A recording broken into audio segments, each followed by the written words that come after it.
একটু যদি আবার আসি, আমাদের আজকে যেটা আমাদের প্রতিবেদনের মূল বিষয় ছিল, মৃতের সংখ্যা নিয়ে এখন একটা শঙ্কা তৈরি হয়েছে। হ্যাঁ, এই যে মৃতের সংখ্যাটা নিয়ে মতভেদ তৈরি হচ্ছে, আসলে সরকারের কোন জায়গাটায় মানে ইয়েটা আছে, দুর্বলতা আছে, যার কারণে এই জায়গাটা তৈরি হচ্ছে, বা সরকারের কি করণীয় ছিল এই যে জায়গাটা স্পষ্ট করার জন্য?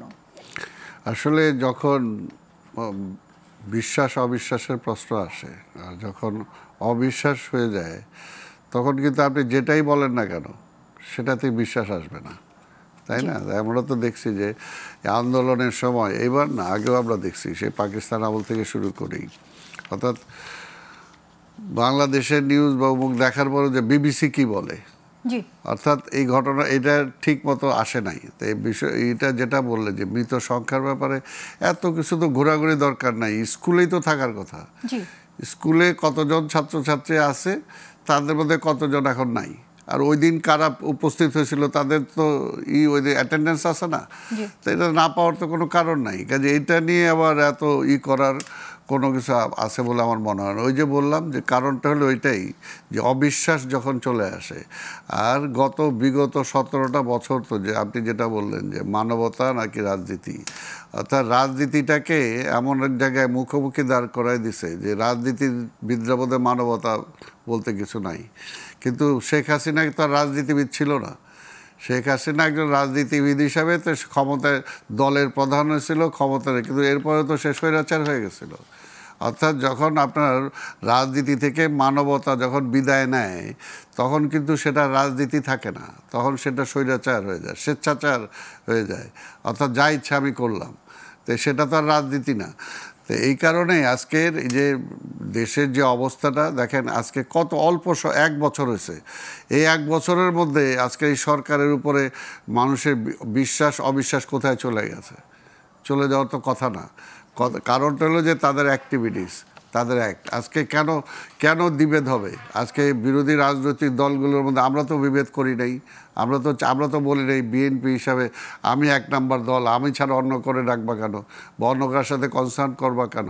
আমরা তো বলছি সকল রাজনৈতিক বিরোধী দলগুলোর সাথে তুমি আলোচনা করো, এবং সেগুলো যদি বারবার আমরা বলে আসছি ভেরি বিগিনিং এর, কিন্তু ওনারা মনে করছে এই কয়জনই সব। কিন্তু রাজনীতিটা বা দেশ পরিচালনা যে অত সহজ না, এটা তো আমরা সবাই বলি অতীত থেকে শিক্ষা না, তারা তো সেটা নিচ্ছে না বা নেয় নাই, এখনও নিচ্ছে না।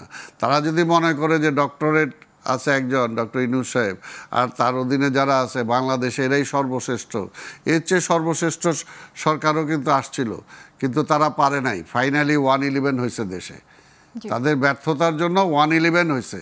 তো কাজেই বলবো যে ব্যর্থতা থেকে ওইদিকে তাকায় দেখে শিখা নেওয়া উচিত। আজকে এই সরকারও মানে আজীবনের জন্য সরকার আসে নাই, সময় চলে যাচ্ছে, 1 বছর অলরেডি চলে গেছে, কাজে তাদের হাতে সময়ও নাই। এখন যদি ইচ্ছাও করে তারা কিন্তু আর ওই যে ব্যাক টু প্যাভিলিয়নে যেতে পারবে না, ওই সময়টা ফিরে পাবে না।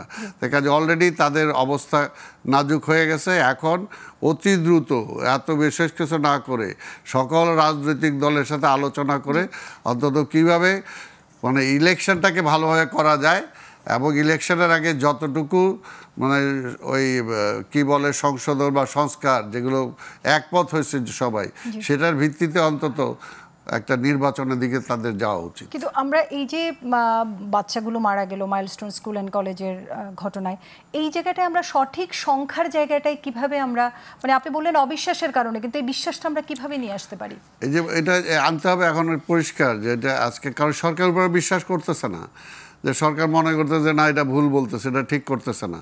এই কারণে এটা স্কুলের, আমি তো যেটা বললাম, কেন এখানে আমরা ব্যবহার করিনি যেটাকে বলা হয় ইনসিডেন্ট কমান্ড সিস্টেম, যেটা জরুরি অবস্থায় একটা রাষ্ট্রের মধ্যে ব্যবহার করা হয় কিছু যৌথ কমিটিকে নিয়ে, এই ধরনের সিস্টেমগুলো আমরা কেন করছি না, যেহেতু আমরা দুর্যোগ প্রবল দেশ?